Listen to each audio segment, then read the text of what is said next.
Hello everyone, আসসালামু আলাইকুম। Welcome to my new blog. অনেকদিন পর ভয়েস ওভার সহ ব্লগ ভিডিও নিয়ে হাজির হলাম আপনাদের মাঝে। কয়েকদিন আগে একটা ভিডিও আপলোড করছিলাম ভয়েস ওভার ছাড়া, ওইটা ছিল বড় আপুদের বাসায় দাওয়াতের ভিডিও। আর আজকে চলে যাচ্ছি আমাদের বাসায়, আম্মু দাওয়াত দিচ্ছে, তো আমরা রেডি হয়ে বের হয়ে গেছি আমাদের বাড়ির উদ্দেশ্যে।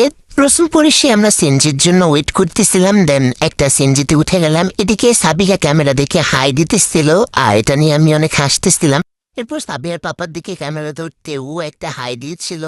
দেখতে দেখতে চলে আসলাম কালিয়াফারাত, দেন একটা তরমুজের দোকানে গেছি, ওইখান থেকে তরমুজ নিলাম। তারপর আমরা বাসের জন্য ওয়েট করতেছিলাম, তো এখানে একটা দোকানের সামনে দাঁড়াই সাবিয়াকে একটা চিপস কিনে দিচ্ছে। তারপর আমি আবার এখানে আইসক্রিম দেখতেছিলাম, তো সাবিয়ার পাপা বলতেছিল যে কি আইসক্রিম নেবা নাও। তারপর আমি এখান থেকে একটা আইসক্রিম প্রথমে ভাবছিলাম একটা কোন আইসক্রিম নিবো, পরে কি মনে করে জন্য চকবার আইসক্রিম নিলাম। তারপর বাস চলে আসছে আর আমরা বাসে উঠে গেছি।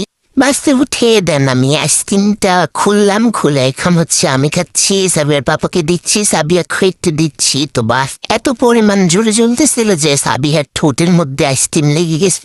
কিছুক্ষণের মধ্যে আমরা চলে আসলাম হাজীগঞ্জ। আর এই কাচ্চি ডাইন। প্রথম অবস্থায় এত পরিমাণ ভিড় ছিল যা বলার বাহির, একদম ধাক্কি করার মতো অবস্থা। আর এখন দেখেন একটা মানুষও নাই।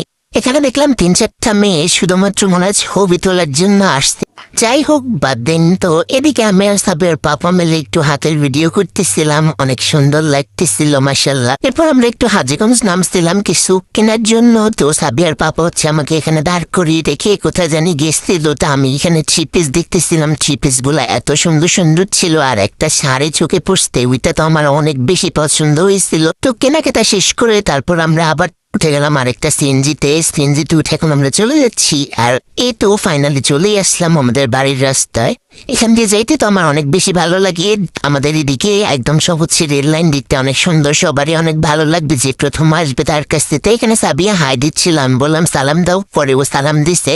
ফাইনালি এই বাসায় চলে আসলাম, আম্মু এখানে শরবত দিচ্ছিল। তারপর যেহেতু দুপুর হয়ে গেছে, আস্তে আস্তে 2টা বেজে গেছে, তো আম্মু এখানে আবার খাবার দিতেছিল। এখানে অনেক কিছু রান্না করছিল, মুরগি, গরুর মাংস, তারপর ডিম, টমেটোর ভর্তা, আরো অনেকগুলো আইটেম ছিল। সবগুলোর ভিডিও করে নেই, তাড়াতাড়ি খাবার শেষ করলাম। তারপর এখানে বাইরে চলে আসলাম। বাইরে এসে দেখি আমার খালতো ভাই ও একটা স্প্রে বোতল নিয়ে দুষ্টান করতেছিল, মানে গাছে পানি দিতেছিল। তো এখানে আবার দেখলাম যে আমাদের গাছে অনেকগুলা মরিচ ধরছে মাশাআল্লাহ। আর এগুলা কামরাঙ্গা মরিচ, আবার বোম্বাই মরিচও বলে, এক একজন এক একটা বলে। তারপর দেখলাম এখানে আমাদের গাছে আবার কাঁঠাল ধরছে মাশাআল্লাহ। এবার আমাদের এই গাছটাতে অনেকগুলা কাঁঠাল ধরছে, সবাই মাশাআল্লাহ বলবেন, দেখতে তো অনেক ভালো লাগতেছিল। হঠাৎ করে কারেন্ট চলে গেছে, তো সাবিয়ার পাপার জন্য বাইরে চেয়ার নিয়ে আসলাম। ওইখানে বসে রয়েছে, বাহিরে অনেক বেশি বাতাস ছিল যেহেতু ঘরে অনেক গরম।